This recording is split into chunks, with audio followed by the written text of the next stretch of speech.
नमस्कार साथियों। आज मानव भूगोल में हम आगे बढ़ते हुए वातावरण और मानव के संबंध में चर्चा करेंगे। जैसे आप सबको पता है, पूर्व के वीडियो में मैंने बताया भी है, मानव भूगोल मानव केंद्रित है और मानव पर्यावरण में किस प्रकार से परिवर्तन करता है, किस प्रकार पर्यावरण के साथ सामंजस्य बनाता है और अब नए जो भूदृश्य निर्माण करता है उनका अध्ययन मानव भूगोल में करते हैं। उसी कड़ी में आज इन्वायरमेंट एंड ह्यूमन के ऊपर ये वीडियो बनाया गया है, क्योंकि वातावरण और मानव का संबंध है वो अटूट है। मानव की स्थिति, विकास, भोजन, वेशभूषा, अधिवास एवं व्यवसाय आदि का विस्थापन वातावरण के सहयोग से ही स्थापित होता है। वातावरण ही उसको क्रियाशील रखता है। सही शब्दों में कहें तो मानव का रूप तथा क्षेत्रीय पर्यावरण आपस में धनात्मक संबंध रखते हैं। पर्यावरण जब बदल जाता है तो मानव का जीवन का रूप भी बदल जाता है। तो यहाँ पे हम मानव के भौगोलिक प्रदेशों के संबंध में चर्चा करते हुए आगे बढ़ाएंगे। जैसे भौतिक भूगोल में सिर्फ प्राकृतिक प्रदेशों की ही चर्चा की जाती है, वहीं मानव भूगोल में मानव भौगोलिक प्रदेशों का अध्ययन किया जाता है। दोनों में अंतर यह है कि जिन क्षेत्रों में भू रचना, जलवायु, वनस्पति, भौतिक भूगोल में जहाँ प्राकृतिक प्रदेशों का अध्ययन किया जाता है, वहीं मानव भूगोल में मानव भौगोलिक प्रदेशों का अध्ययन करते हैं। दोनों में अंतर है कि जिन क्षेत्रों में भू रचना, जलवायु, वनस्पति, मिट्टी आदि प्राकृतिक तत्वों की समानता होती है वे प्राकृतिक प्रदेश होते हैं। उनमें यह आवश्यक नहीं कि मानवीय उद्योग भी समान हो। जैसे स्विट्जरलैंड और नेपाल दोनों की जलवायु है पर्वतीय प्रदेश है और शीत जलवायु है। दोनों का प्राकृतिक वातावरण भी लगभग एक जैसा है, परंतु मानवीय उद्योगों में अंतर है। नेपाल कृषि प्रधान है, वहीं स्विट्जरलैंड है वो उद्योग प्रधान है। यहाँ पे भौगोलिक प्रदेशों की समानता होते हुए भी उद्योग धंधों में अंतर आ जाता है, क्योंकि यहाँ पे मानव की सांस्कृतिक विचारधारा भिन्न भिन्न है।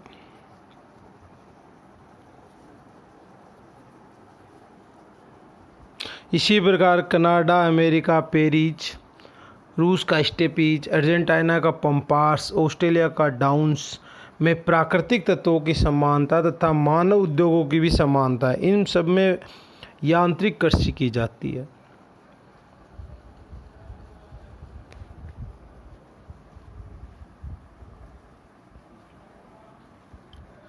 जितने क्षेत्र में प्राकृतिक वातावरण के तत्वों और मानवीय क्रियाकलापों की साधारण समानता होती है, उतने क्षेत्र को एक प्रदेश कहते हैं।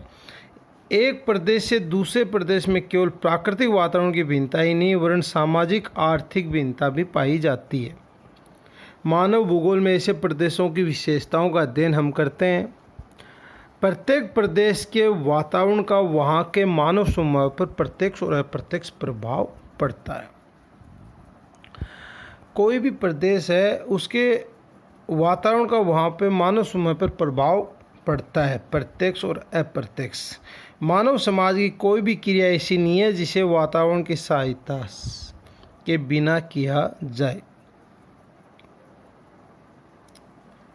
प्रत्येक मानव वर्ग अपने वातावरण के साथ समायोजन करता है।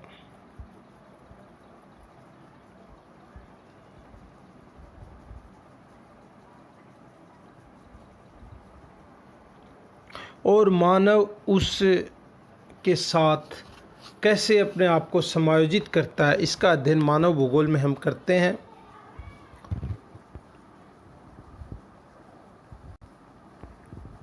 तो मानव भौगोलिक प्रदेश है जो मानव भूगोल के मुख्य विशेषता है, जिसको मानव भौगोलिक प्रदेश में किस प्रकार परिवर्तन करता है और एक नए भूदृश्य का निर्माण करता है, उसको सम्मिलित करके इसमें अध्ययन करते हैं।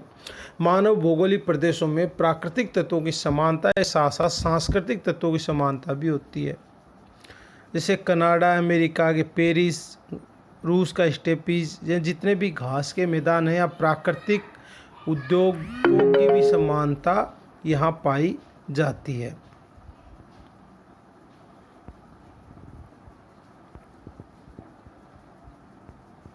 और कहीं भी कोई भी भूभाग है, उसका प्राकृतिक वातावरण 10 तत्वों से प्रभावित होता है।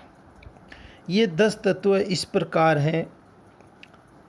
पहला है देश संबंध, दूसरा ऋतु और जलवायु, तीसरा भू आकृतियाँ, चौथा मिट्टियाँ, पांचवा सेल तथा खनिज, सातवां धरातलीय जलराशियाँ, भूमिगत जल, प्राकृतिक वनस्पति, जंतु जगत एवं महासागर और उसका तट। वातावरण के ये जो जितने भी तत्व हैं वे इनमें मानव जीवन और मानवीय क्रियाकलापों में संबंध होता है और मानवता वातावरण एक दूसरे को प्रभावित करते हैं। तो ये 10 तत्व हैं वातावरण के, इनका आपसी मानव और वातावरण का आपसी संबंध होता है और एक दूसरे को प्रभावित करते हैं। इनका संक्षिप्त वर्णन इस प्रकार से है।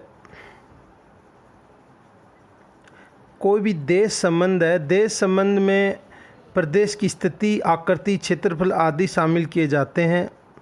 यहाँ भूमि की स्थिति, प्राकृतिक स्थिति, प्रादेशिक स्थिति, प्रदेश की आकृति, क्षेत्रफल को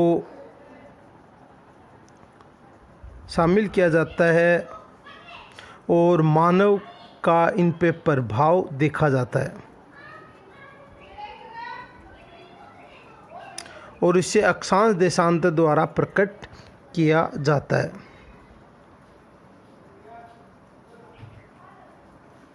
देश की आकृति में बड़ी भिन्नता है तो देश लंबाई में बहुत से अक्षांशों में फैले होते हैं और उनको कई प्रकार की जलवायु का अनुभव होता है। उनमें कृषि की फसलों में भिन्नता होती है, जैसा कि जापान में लंबाई के अनुपात में चौड़ाई कम होती है तो वो उस प्रदेश के लिए अहितकर होता है। जैसे चिली है, चिली की लंबाई 6250 किलोमीटर है और चौड़ाई है वो 275 किलोमीटर है। यहाँ पे चिली को वातावरणीय लाभ ना के बराबर प्राप्त होता है। दूसरा तत्व है ऋतु और जलवायु। प्राकृतिक वातावरण का सबसे महत्वपूर्ण तत्व होता है। ये मानव जीवन को सबसे ज़्यादा प्रभावित करता है और उसके भविष्य का निर्माण करता है और सबसे शक्तिशाली कारक माना गया है। पृथ्वी जिन जिन प्रदेशों मानव स्थायी होता है और उसमें उसकी जलवायु है, वहाँ की जलवायु है, उसको निश्चित रूप से प्रभावित करती है। मानसूनी जलवायु, उष्णपोषण कटिबंधीय जलवायु, समशीतोष्ण जलवायु, इन क्षेत्रों में विश्व की सर्वाधिक जनसंख्या रहती है। शीत प्रधान टुंड्रा और उष्ण मरुस्थलों में जलवायु कठोर होने के कारण विरल आबादी रहती है और आर्कटिक प्रदेश और हिम आच्छादित पर्वतों में मानव जनसंख्या ना के बराबर होती है। तीसरा है भू आकृतियाँ। उच्चावच और भूतल समाकृति भी मानव के और वातावरण के संबंध को बढ़ाती है। समुद्र तल से जैसे जैसे हम ऊंचाई पे जाते हैं जलवायु कठोर होती जाती है और मानव के लिए वो अनुकूल नहीं रहती। मैदानी भाग में प्राय समतल भूमि होने से, उच्चावच ना के बराबर होने से जनसंख्या सर्वाधिक पाई जाती है। मैदानों की बजाय पठारों थोड़े अधिक ऊंचे होते हैं और वहाँ की जलवायु मानव के अनुकूल नहीं होती है। मिट्टियाँ, स्थान विशेष की मिट्टी है, मृदा है, उसका उपजाऊपन भी मानव को प्रभावित करता है, क्योंकि ये मानव वर्ग के उपज से संबंधित होता है। क्या है? मिट्टियों का मानव के भोजन से संबंध होता है। उत्पादन क्षमता जिस भूमि की ज़्यादा होगी, मानव जनसंख्या वहाँ अधिक निवास करेगी। फिर खनिज पदार्थ और सेल जो मानव की सभ्यता के विकास के आधार हैं। खनिजों के लिए मानव प्रतिकूल से प्रतिकूल जलवायु में भी अपना निवास बना लेता है। चिम्बरले की खान और ऑस्ट्रेलिया के सोने की खान इसके उदाहरण हैं। खनन उद्योग को लुटेरी अर्थव्यवस्था भी कहा जाता है। धरातलीय जल और प्राकृतिक जल अपवाह धरातलीय जल और प्राकृतिक जल अपवाह नदी, झील, तालाब, दलदल का मानव जीवन से गहरा संबंध रहा है। जल के बिना मानव का जीवन संभव नहीं है। जितनी भी सभ्यताएं हैं वो नदी किनारे पनपी हैं और मानव का विकास जल के साथ साथ हुआ है। मनुष्य और पशुओं के पीने के लिए, उनके घरेलू कार्य के लिए, उद्योगों के लिए, नहाने धोने से लेकर खेती बाड़ी सब के लिए जल की आवश्यकता रही है। जल वर्षा के रूप में और नदी नालों में बहते हुए हमें मिला है और मिलता रहा है। जैसे जैसे नदी मैदानों की ओर बढ़ती है और अनुकूल परिस्थिति में मानव ने अपना आवास उसे बनाया है, जितनी भी सभ्यताएं मिली हैं वो समस्त नदी के किनारे ही मिली हैं। प्राकृतिक वनस्पति,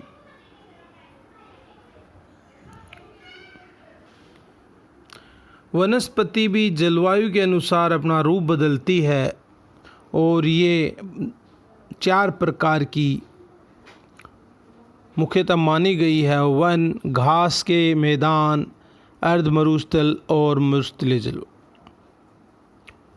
जैसी जलवायु वैसी वनस्पति और उस वनस्पति के आधार पर मानव जीवन विकसित हुआ है। विषुवत रेखीय प्रदेशों में कठोर लकड़ी के वृक्ष हैं और इतने संघन होते हैं कि वहाँ पे आना जाना कठिन होता है, तो उद्योग और व्यापार की दृष्टि से वो उपयुक्त नहीं है। वहाँ कठोर लकड़ी मूल्यवान लकड़ी है, उसका उपयोग मजबूत फर्नीचर बनाने के काम में या रेल डब्बे या रेल की पटरियां बनाने के काम में लेते हैं। घास के मैदान हैं वो पशुपालन के लिए और खेती के लिए उपयुक्त माने गए हैं। अर्ध मरुस्थलीय जलवायु है जहाँ पे वनस्पति ना के बराबर है, कठोर जलवायु है। और वनस्पति जलवायु जहाँ पे कांटेदार झाड़ियानुमा वन मिलते हैं। समशीतोष्ण वनस्पति है जो सबसे अधिक उपयोग ली जाती है। वहाँ की लकड़ी मुलायम होने से लुगदी के काम आती है। जंतु जगत, मानव का जंतु जगत के साथ संबंध बहुत ही रुचिकर रहा है।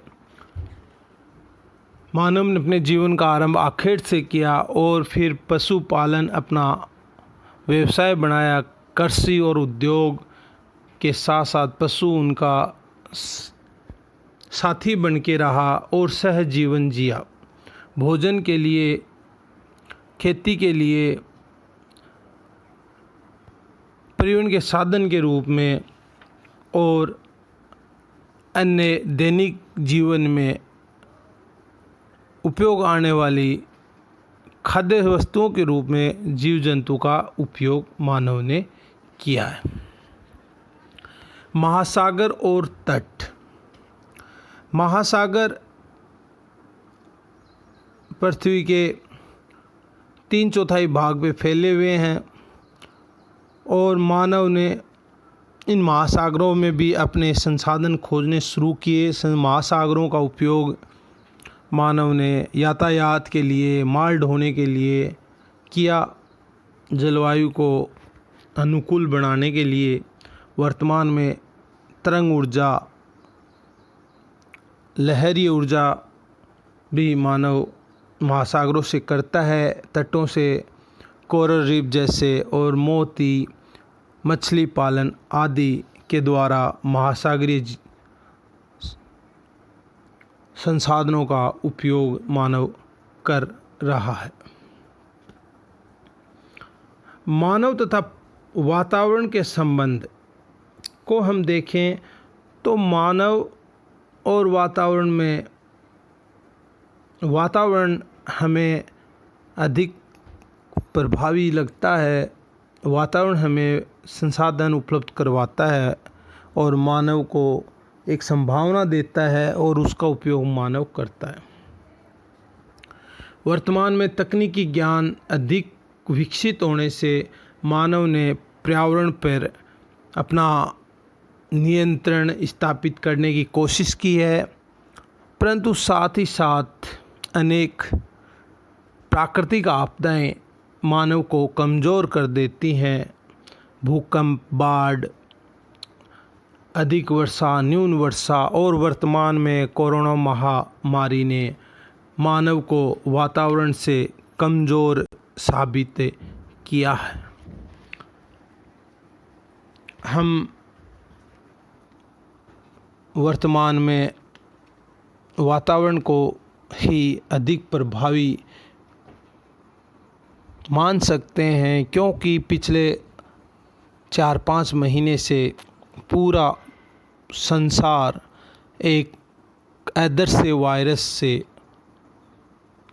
इतना डरा हुआ है कि वो घर से बाहर निकलने की भी नहीं सोच रहा। ना उसके खिलाफ पैसे काम आते हैं, ना कोई तकनीकी काम आ रही है, ना बड़े बड़े डॉक्टर काम आ रहे हैं, ना किसी प्रकार की मानवीय हथियार शक्ति काम आ रही है। ये सिर्फ प्रकृति द्वारा मानव में विकसित एंटीजन रोग प्रतिरोधक क्षमता ही उसको बचा रही है। जो संघर्ष करके इस महामारी से लड़ाई करके जीत जाएगा वो बच जाएगा, और इस लड़ाई में जो रह जाएगा ख़त्म हो जाएगा। तो इन समय समय पे आने वाली आपदाओं को देखते हुए हम कह सकते हैं कि वातावरण है वो मानव पे हावी है। मानव कितने भी तकनीकी ज्ञान अर्जित कर ले, परंतु वातावरण से मुकाबला नहीं कर सकता। हाँ, वो क्षेत्र विशेष में अपना परिवर्तन कर लेता है, हो सकता है अल्पकालिक समय के लिए, मध्यकालिक के लिए। अंततः जीत वातावरण की, प्रकृति की ही होगी। आज का टॉपिक यहाँ पे समाप्त करते हुए आपसे निवेदन करूँगा कि कोरोना की इस महामारी से, कोविड-19 से बचाव के लिए आप अपने घरों में रहें। बाहर अति आवश्यक कार्य होने पे निकलें। मास्क का उपयोग करें, बार बार में हाथ धोएं और सामाजिक दूरी बना के रखें। ब्याह शादी मौसर वगैरह 1 साल बाद में भी हो सकते हैं, तो बाहर का कुछ ना खाएं। हो सके वहाँ तक घर की बनी ही वस्तु और घर में रह के ही खाएं, क्योंकि पूरे विश्व की अर्थव्यवस्था चौपट है। पढ़ाई कॉलेज सब बंद हैं, उद्योग धंधे बंद हैं, क्योंकि ये महामारी विनाशकारी है। और इसी के चलते आप सब छात्रों की पढ़ाई भी निरंतर रुकी हुई है। तो आप सबसे निवेदन है कि मास्क लगा के ही बाहर निकलें, अति आवश्यक कार्य होने पे ही बाहर निकलें। धन्यवाद।